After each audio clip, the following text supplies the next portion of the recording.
अधिकतर भारतीय जनमानस में वेदों के प्रति इतनी गहरी श्रद्धा व निष्ठा देखी जाती है कि वेदों के नाम पर कुछ भी परोसा जाता है उसे ईश्वर वाक्य मानकर स्वीकार कर लिया जाता है। जैसे एक श्लोक है, वसुधैव कुटुम्बकम, अर्थात धरती पर रहने वाले सभी एक परिवार के सदस्य हैं। इसके स्रोत के बारे में तमाम तरह की भ्रांतियां देखने को मिलती हैं, लेकिन आम जन इसमें विश्वास करते हैं। इसका सबसे बड़ा कारण यह है कि आज भी भारतीय जनमानस में यह धारणा घर किए बैठी है कि यह वेद पौरुषेय अर्थात ईश्वर द्वारा रचे गए हैं और ईश्वर प्रदत्त वस्तु उस प्रसाद के समान है जिसे ग्रहण कर लेना ही चाहिए।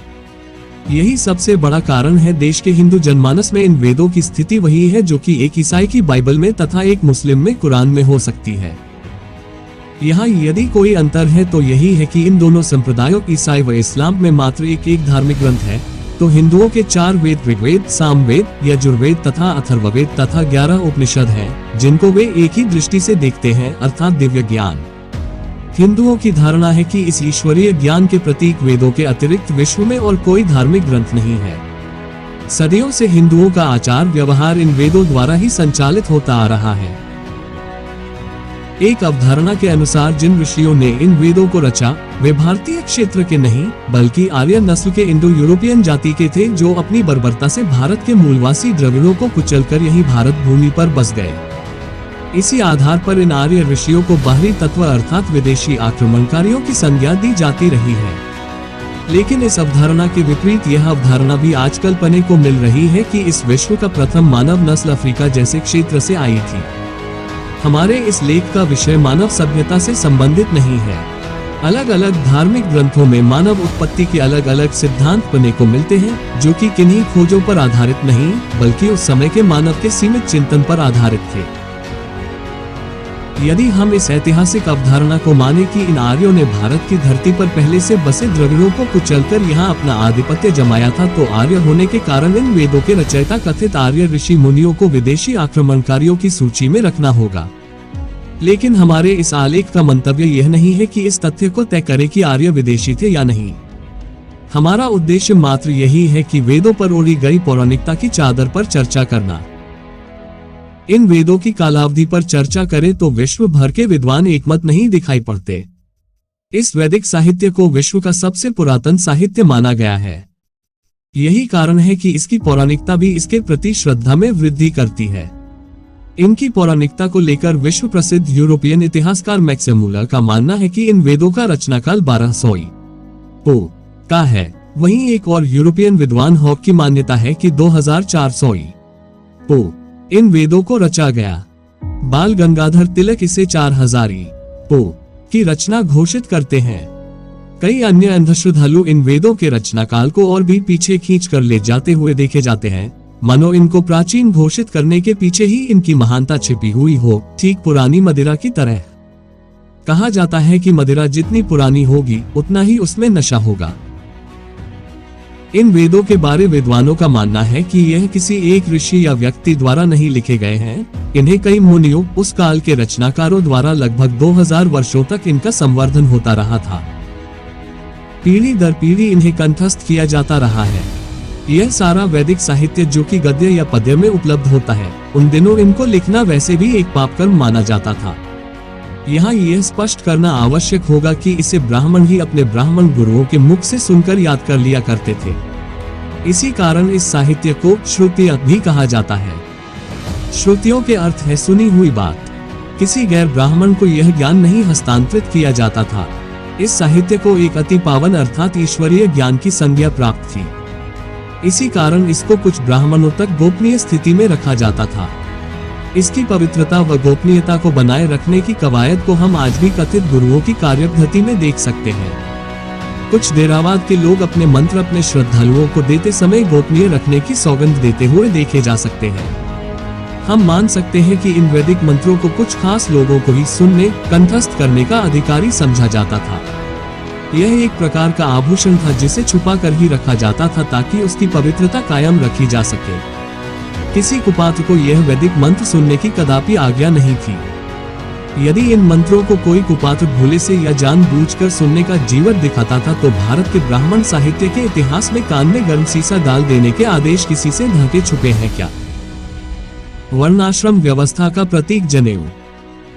यह अनुमान लगाना कठिन नहीं है कि देश के शिल्पियों, जिनको शूद्र के नाम से भी जाना जाता है, के प्रति इस वैदिकता ने कितना कठोर व्यवहार अपना रखा था। इसी वैदिकता के आधार पर बनाए गए नियम देश के शूद्रों को कितना नाको चने चबाते रहे हैं। इस वैदिकता ने ही ब्राह्मण वर्ग को अपौरुषेय का दर्जा दिया है। इस वैदिक साहित्य के बल पर ही अतिश्रेष्ठ बनने के सारे प्रावधान मौजूद हैं। एक ऐसा वर्ग जो किसी भी तरह का हस्तकर्म नहीं करता था, को इन वैदिक ग्रंथों ने सबसे महान पवित्र बनाने में बहुत सहायता की है। किसी के महान बनने पर किसी को क्या आपत्ति हो सकती है, लेकिन किसी के श्रेष्ठ बनने पर बहुत से लोग अध्यम बना दिए जाएं, इससे बड़ी त्रासदी किसी साहित्य संस्कृति की और क्या हो सकती है। यदि हम इन वेदों के प्रभाव के बारे में चर्चा करें तो कहा जाता है कि एक कट्टर ब्राह्मण अपनी इच्छा अनुसार मूर्ति पूजा का परित्याग कर सकता है, परंतु वैदिक प्रार्थना अथवा उनके द्वारा वेदविहित उपासना आदि को नहीं छोड़ सकता। आज के युग में भी अनेक श्रद्धालु हैं जो वैदिक यज्ञादि संस्कारों के कराने और वेद शास्त्र के अध्ययन के लिए प्रभुत धन का व्यय करते हुए देखे जाते हैं।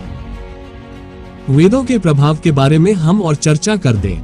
इन वेदों के बाद जितना भी संस्कृत साहित्य अस्तित्व में आया, उसने अपने पैर जमाने के लिए अर्थात मान्यता प्राप्त करने के लिए इन्हीं वेदों का सहारा लिया। हम देखते हैं कि हिंदू दर्शन की सभी प्रणालियां वेदों को आधार मानकर उन्हें विशिष्ट सम्मान देती हुई नजर आती है। हमने देखा है कि इसी आधार पर प्रत्येक दर्शन प्रणाली परस्पर इसी बात पर वाद विवाद भी करती रही है कि उनकी प्रणाली ही वेद सम्मत है और वेदों के दृष्टिकोण को यथार्थ रूप में स्पष्ट करती है, इसलिए वह दूसरी प्रणालियों से अधिक मान्य है। वामन शिवराम अपटे के संस्कृत हिंदी कोश में यह शब्द उपलब्ध तो है, परंतु इसकी व्युत्पत्ति अपने महोदय कहीं भी नहीं कर पाए हैं, क्योंकि यह शब्द संस्कृत का अपना शब्द नहीं है, बल्कि तमिल भाषा से आया है। डॉक्टर सुरेंद्र अज्ञात स्पष्ट करते हैं कि यह शब्द तमिल भाषा के दो शब्दों खुदी मकान घर और इनबम खुशी से बना है और तेलुगु में थोड़ा बदलकर कुटुंबकम शब्द चलता है। हम आज भी देखते हैं कि प्राचीन वेदों के प्रमाणों के अनुसार लिखी हुई उपनिषदों तथा स्मृतियों के द्वारा निहित हिंदुओं के सामाजिक, वैधानिक, पारिवारिक और धार्मिक नियमों का पालन किया जाता है। ब्रिटिश काल के प्रशासन में भी सारे कानूनी मामलों में, जैसे पैतृक संपत्ति का उत्तराधिकार, दत्तक प्रथा आदि में जिस हिंदू संहिता का पालन किया जाता है, उसका आधार वेद ही माने जाते रहे हैं। आज बहुत से वैधानिक मामले संविधान में भले ही दर्ज हो, लेकिन हिंदुओं के तमाम धार्मिक या सामाजिक क्रियाकलाप इन्हीं वेदों के अनुसार ही संपन्न किए जाते हैं। संक्षेप में कहा जा सकता है कि इन वेदों को प्राचीन मृत साहित्य न मानकर नाटक, काव्य आदि साहित्य को छोड़कर सारे हिंदू वाङ्मय का स्रोत माना जाना चाहिए। यही कारण है कि अनेक परिवर्तनों के होते हुए भी एक परंपरावादी हिंदू जीवन आज भी वैदिक जीवन का ही प्रतिबिंब दिखाई पड़ता है। ऐसा नहीं है कि इस आधुनिक युग में यहाँ कई चीजों के गुण व स्वभाव एकदम परिवर्तित हो गए हैं, आम भारतीय का इन वेदों पर विश्वास कम हुआ हो। आज का भारतीय, चाहे वह कोई वैज्ञानिक हो या कोई रिक्शा चालक, इन वेदों पर पूर्ण श्रद्धा के भाव रखना हुआ देखा जा सकता है। आज का युवा भले ही इन वेदों के आधार पर आगे बढ़ने की कोई पगडंडी नहीं देखता, लेकिन इसके बावजूद भी इन वेदों के प्रति उसकी श्रद्धा व आसक्ति में कोई कमी नहीं देखी जाती। अपने सामाजिक क्रियाकलापों तथा धार्मिक आयोजनों को इसी वैदिक परिपाटी के अनुसार ही संपन्न करता है। स्थिति यह है कि चाहे आयुर्वेद का चलन हो या योगाभ्यास, सब पर इसी वैदिकता का प्रभाव देखा जाता है। भारत के संपूर्ण मीडिया को देखें तो उस पर वैदिकता इस प्रकार लदी नजर आती है, जैसे एक गधे पर ढेर सारा अनाप शनाप भार लदा हुआ हो। दूरदर्शन हो या गैर सरकारी टीवी चैनल, उन पर चल रहे तमाम कार्यक्रम, चाहे वे मनोरंजक हो या ज्ञानवर्धक, सब पर यही वैदिकता दंदनाती हुई देखी जा सकता है। इसका परिणाम यह होता है कि आम भारतीय इस अवधारणा का बुरी तरह शिकार हो जाता है कि यही वेद संपूर्ण भारतीय संस्कृति है और भारत की संस्कृति के अर्थ वेदों से ध्वनित होते हैं। भारत के वैज्ञानिक तक भी यही कहते हुए सुने जाते हैं कि प्राचीन भारत में शल्य चिकित्सा आम होती थी। उदाहरण के तौर पर गणेश को प्रस्तुत किया जाता है। भारत के वर्तमान प्रधानमंत्री नरेंद्र मोदी भी उनमें से एक है जो कि यह कहते नहीं अघाते कि विज्ञान के मामले में हमारे पूर्वज शेष दुनिया से कहीं आगे थे। पिछले वर्षों में मुंबई में भारतीय विज्ञान कांग्रेस का एक वार्षिक सम्मेलन हुआ था, जिसमें एक दावा किया गया कि संत अगस्त्य और भारद्वाज मुनि ने ऐसे विमानों का विकास किया था जो न सिर्फ आगे बल्कि पीछे और दाएं बाएं भी उड़ सकते थे। एक हैरान करने वाला यह दावा भी किया गया कि इन विमानों के चालकों के पास वायरस प्रूफ, वाटरप्रूफ और शॉक प्रूफ जैकेट होती थी। इन वेदों को लेकर आम भारतीय के मन में यह तस्वीर खुद चुकी है कि भारत की तमाम प्रकार की महानता इन वेदों में ही सिमटी हुई है, इसलिए हमें वेदों की ओर लौट जाना चाहिए। भारत का कथित सांस्कृतिक संगठन राष्ट्रीय स्वयंसेवक संघ तो मानो स्वयं को वैदिक युग कालीन ही मानता आया है। वह पुरातन भारत को ही वास्तविक मानता आया है और इसे ही सनातन युग अर्थात भारत का स्वर्ण युग मानता आया है। इन वेदों का महिमागान यहीं पर ही समाप्त नहीं होता। आओ वेदों की ओर लौट चले के गगनभेदी नारे आज भी फिजा में मौजूद देखे जा सकते हैं। भारत को विश्व गुरु बनाने के तमाम सूत्र इन वेदों में होने का दम भरा जा रहा है। यह पौराणिक साहित्य उस काल की चिंतन परंपरा के सूचक हो सकते हैं। एक खोजकर्ता के लिए यह ग्रंथ बहुत सी सामग्री उपलब्ध करवा सकते हैं, उस काल की सभ्यता के बारे में हमें आज बहुत सी जानकारी दे सकते हैं। इन सब विशेषताओं के कारण इस प्रकार का साहित्य हमारे लिए सचमुच काम की चीज हो सकती है। लेकिन दुख तब होता है कि जब इन्हीं ग्रंथों के बल पर उसी अर्थ सभ्यता का पुनर्निर्माण करने की तमाम बेढंगी कोशिशें होती हैं, जिसने भारतीय समाज के एक वर्ग का जीवन बदतर बना दिया था।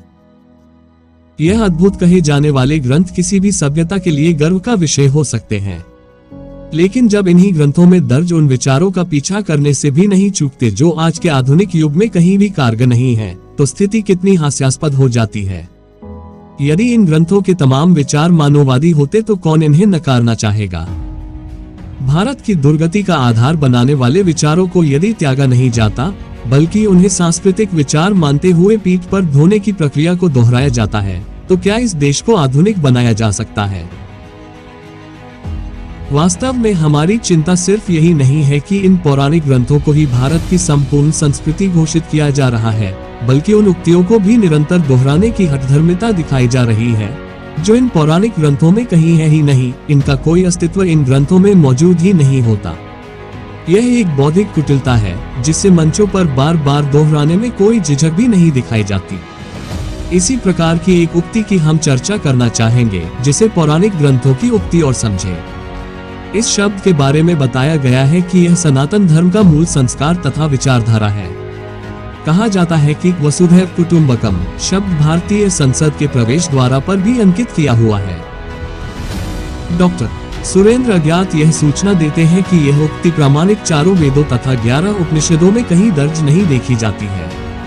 शंकराचार्य ने इन्हीं 11 उपनिषदों पर अपने भाष्य लिखे हैं, उसमें कुटुंबकम शब्द ही कहीं नहीं मिलता। वामन शिवराम अपटे के संस्कृत हिंदी कोश में यह शब्द उपलब्ध तो है, परंतु इसकी व्युत्पत्ति अपटे महोदय कहीं भी नहीं कर पाए हैं, क्योंकि यह शब्द संस्कृत का अपना शब्द नहीं है, बल्कि तमिल भाषा से आया है। डॉक्टर सुरेंद्र अज्ञात स्पष्ट करते हैं कि यह शब्द तमिल भाषा के 2 शब्दों खुदी मकान, घर और इनबम खुशी से बना है और तेलुगु में थोड़ा बदलकर कुटुंबकम शब्द चलता है। संस्कृत में भी किसी समय इसे इसी रूप में ग्रहण कर लिया गया था। और भी बहुत से ऐसे शब्द हैं जो तमिल के हैं, परंतु संस्कृत में ग्रहण कर लिए गए हैं। लेकिन वैदिक काल में यह शब्द कहीं नहीं मिलता। तो यह शब्द कहां से आया?